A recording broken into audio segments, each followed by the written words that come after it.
That's not a piece of advice. It's an iron law. It's like gravity. It doesn't care if you believe in it or not. You can jump off a tall building, shouting, I believe I can fly.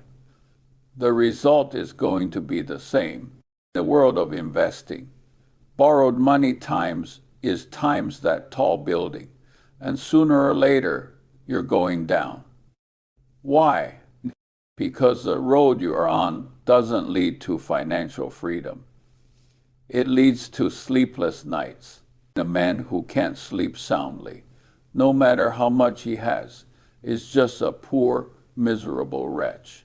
In my life, I've seen far too many brilliant people get wiped out by the exact same thing. They thought they were smarter than the market. They'd come up with these complex formulas, analyze financial statements, predict trends. They'd make it all sound so convincing that even I'd start to think they had a point. But they forgot the most basic thing of all. No matter how smart you are, you cannot put fear and greed into a spreadsheet. The market, in the short term, is driven by nothing but those two emotions. The moment you borrow money, you've shackled your own emotions to the whims of that maniac. That's not investing. That's playing Russian roulette.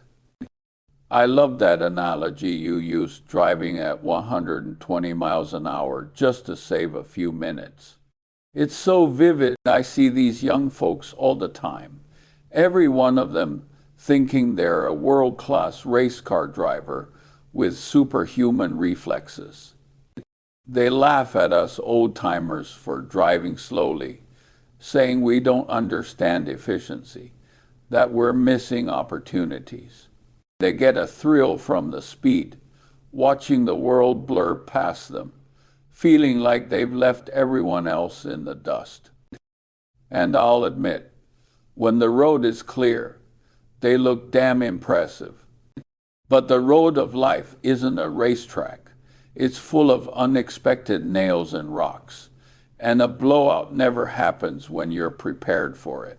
It always comes at the worst possible corner, in the most lethal way. If you're cruising along at 40 miles an hour with your own money, a blowout is an inconvenience. You curse a bit, change the tire. Your trip is delayed, but you're still alive. The car is fixable, and your destination is still there waiting for you. Toda. But at 120 miles an hour, a blowout is final. There are no second chances.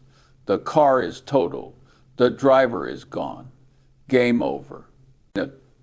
You have to understand the market in the short term is not a rational creature. It's an emotionally unstable maniac. One day, it's euphoric over a piece of good news.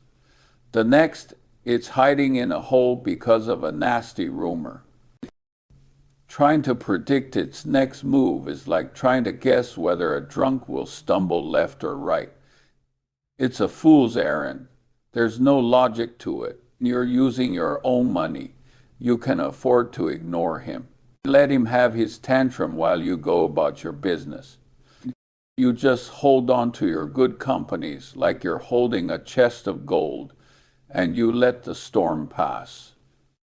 You know what's in the box is real. The storm is over. The gold is still gold.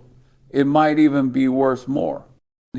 But the minute you borrow, the game changes completely. You're no longer the master. You're the slave.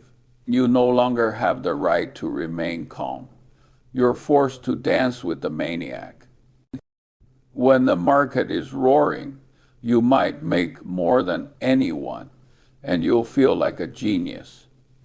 But when the market starts to scream and panic, your day of reckoning has arrived. The person who lent you the money, he's not your friend. He's a businessman. He doesn't care about your dreams or how wonderful your companies are. He only cares about his ledger. And when the numbers turn against you, the phone will ring. I've heard that call described too many times. It's more terrifying than a knock from the Grim Reaper. The voice on the other end will say, in the coldest possible tone, "Sir, you have a margin call." What does that mean? It means the maniac has tripped and dragged you down into the mud with him. And now your creditor, the guy standing on the clean shore, is demanding you immediately climb out and hand him back his perfectly clean clothes. But how can you? You're stuck. The only way out is to sell your most precious piece of gold, right there in the deepest part of the mud pit, for the price of mud to the gawkers standing around. That's what they call being wiped out. It's a fitting term. Your investing career, your accumulated wealth, is severed with a single blow. I remember a math genius, a professor in his 40s, brilliant mind. He built a model that he told me proved with 99% certainty that the market would go up over the next 5 years. He convinced himself, and he convinced the bank. He borrowed a huge sum and put it all in. The first year, he made a fortune. He drove up in a new sports car, beaming, and said to me, "See, math doesn't lie." I just smiled and said, "Kid, the market can't read, and it sure as hell doesn't understand your formulas." He shrugged it off. The next year, a financial crisis hit that nobody saw coming. It wasn't the normal correction his model allowed for. It was a once-in-a-century superstorm. The market was cut in half in a matter of weeks. The bank called. He sold everything, his assets, his house, his wife's jewelry, and it still wasn't enough. Overnight, he went from a respected professor to a man with nothing. He wasn't dumb. He was just too confident in his own brilliance. He forgot that in the face of an absolute force, skill is irrelevant, and leverage is that absolute, uncontrollable force. So you see, the root of the problem is never the technique or the tool. People are always asking me what to buy, when to buy, what analysis to use. I tell them that's all secondary. The real battlefield isn't on a computer screen or in an annual report. It's in your own mind. Investing in the end is not a test of IQ, a test of temperament. It's about discipline, patience, and a fundamental understanding of human nature. And borrowing money will weaponize all the worst parts of your nature. It multiplies your greed by 10 and your fear by 100. A normally calm person, under the pressure of leverage, will turn into a terrified child who makes the dumbest possible decision at the darkest hour before dawn. Never put your fate in someone else's hands. Etch that into your brain. When you invest your own money, you are your own master. If the market goes up, you're happy. If the market goes down and you own good businesses, you can be even happier because you get to buy more of a great thing at a lower price. You have time on your side, and time is your greatest ally. The compound interest has been called the eighth wonder of the world, but it needs time to work its magic. It's like planting an apple tree. You can't stick a seed in the ground today and expect to pick apples tomorrow.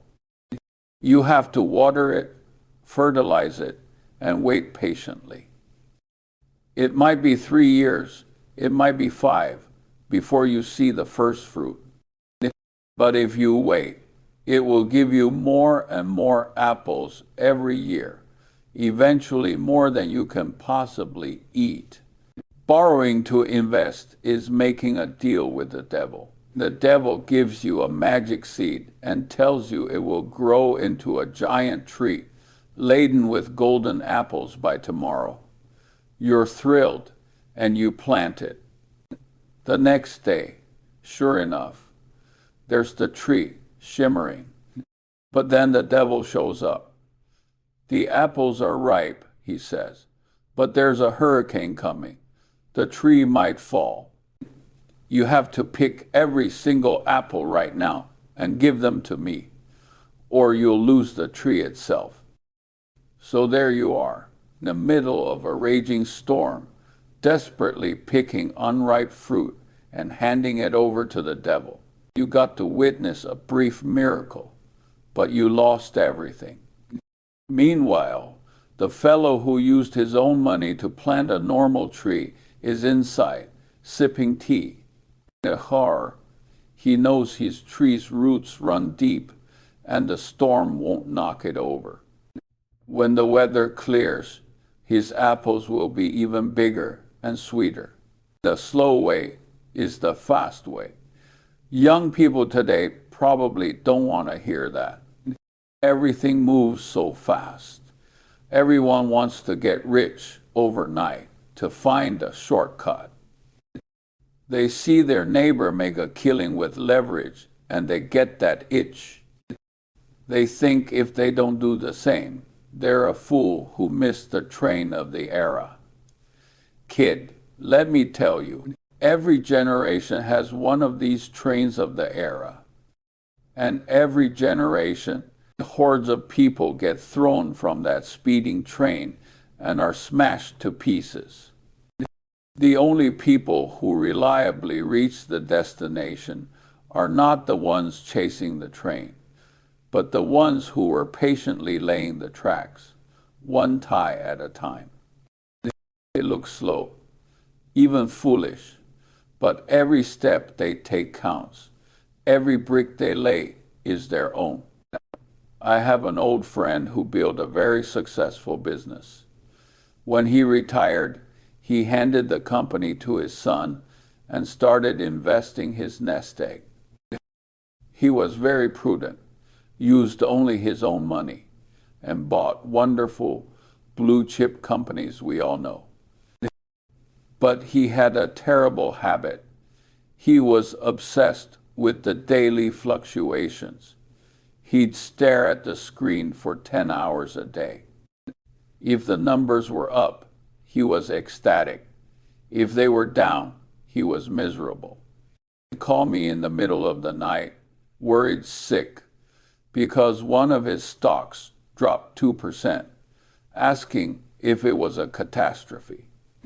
I'd ask him, "Do you need the money?" He'd say, "No." "Are you planning to sell?" "No." "Then what are you worried about?" He never had an answer. He owned first-class assets, but was living a third-class life. His money hadn't bought him freedom. It had bought him a cage. So I gave him an idea. I said, delete your stock app. They pick 10 companies you believe will still be doing great in 20 years. Put your money in them, and then go live your life. Go fishing. Travel the world. Play with your grandkids. Don't look at your account for 1 year. He was skeptical, but he did it. A year later, he came to see me, and he looked like a new man. He said it was the best year of his retirement. He'd seen new places, had new experiences, and most importantly, he was sleeping like a baby. Then he opened his account. Some stocks were up, some were down, but overall, he'd made a nice return. He suddenly understood that making money is a byproduct of a good life, not the purpose of it. The real prize was his own peace of mind. What does this story have to do with borrowing?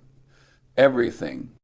If you can become a nervous wreck over the daily wiggles of the market using your own money, Just imagine the kind of bone-deep terror you'd feel when the money you're losing is borrowed, racking up interest every single day.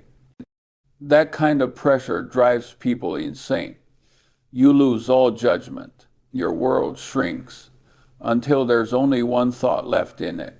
I have to get my money back. The moment that thought takes over your brain, you've already lost. You'll start gambling. You'll double down. You'll run further and further down the wrong road until there's no coming back. So, my measure for a good investment is very simple. There's only one question. Asterisk, asterisk. Will it cause me to lose sleep at night? Asterisk, asterisk. If the answer is yes, I don't care how much money it promises to make. I won't touch it. I've seen too many flash in the pan tycoons in my life. They're masters of the universe in a bull market. Their faces on magazine covers, hailed as the next genius. But when the tide goes out, they vanish. The people who actually build and keep their wealth are usually boring old men. Their lives are quiet. What they do is simple. They buy good things and then they sit on them. Their secret to getting rich isn't some magic formula. It's time and a calm mind. Don't ever make a bet that can take you out of the game entirely. Life isn't a poker game where you can just say rebuy when you go bust. What you stand to lose is your family, your reputation, your peace of mind for the rest of your life.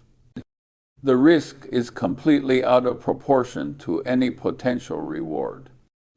Betting the $100 you have for a chance to win one more dollar is the stupidest trade in the world. Remember, the first rule of investing is to never lose money. The second rule is to never forget the first rule. And borrowing money to invest is deliberately putting yourself in a position where you are most likely to lose money and to lose everything. You might say, but I know people who borrowed to invest and succeeded. Yes, there are always survivors. There's always someone who manages to walk through a hail of gunfire without a scratch. But would you walk into a firefight just because you saw one person make it out? You're seeing the one survivor. You're not seeing the thousands of bodies that fell around him. Using an anecdote to justify a foolish process is a fatal logical error. You can't just look at the upside without considering the risk of ruin. In fact, you should look at the risk of ruin first. Make sure you can't be killed, and only then consider the upside. So, what is real wealth? Is it a string of numbers in an account? No. Real wealth is having options. It's the freedom to wake up in the morning and decide what you want to do that day, or to do nothing at all. It's the confidence to walk away from a job you hate. It's the ability to drop everything to be with your family when they need you. That kind of freedom and confidence is built on one foundation. You are not being chased by debt. The billionaire who owes a fortune is less free than a school teacher with a modest, stable pension and no debt.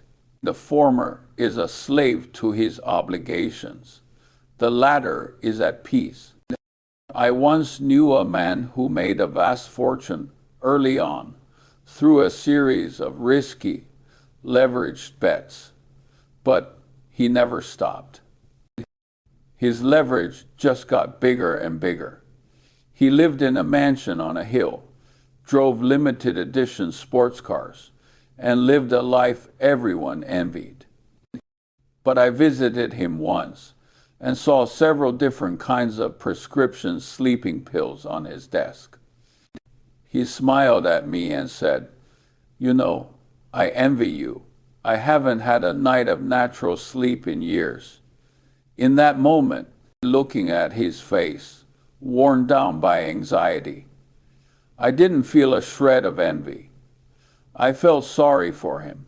His money could buy the most expensive bed in the world, but it couldn't buy him a single good night's sleep. So, kid, let's go back to the very beginning. Asterisk, asterisk, never borrow money to invest. Asterisk, asterisk, make that the North Star of your financial life. When you feel lost, when you're tempted by the noise around you, when you feel a pang of jealousy watching someone else get rich quick, just look up at that star. It will show you the true path. What you need to do is actually very simple. Work hard, earn your capital, save what you don't need to spend. Then take that clean money, earned with your own sweat, and invest it in excellent, honest companies that you understand. Hold them as if you owned a small piece of the business. And then go live your life. Love the people around you. Experience the beauty of the world. Leave the rest to time. Just like that, day after day, year after year. It will feel slow at first, maybe even a little boring. But in 10 or 20 years, when you look back, you'll be astounded at how far you've come. Your wealth, like a snowball rolling down a long hill, will have grown larger and more solid than you ever imagined. And most importantly, through that entire journey, you will have slept soundly every single night. You won't jolt awake because of a market hiccup, and your heart won't pound at the thought of a phone call from the bank. You will know that everything you have is yours, earned and solid, and no one can take it away from you. That feeling of certainty and peace, that is the rarest and most valuable luxury in this world. It is worth more than any potential return.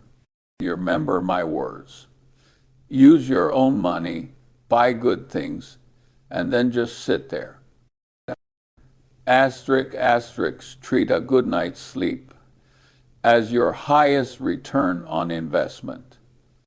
Asterisk, asterisk, if you can do that, you've already beaten 99% of the people in this game. Now go, kid. Go take the slow path. It's the fastest and surest one there is.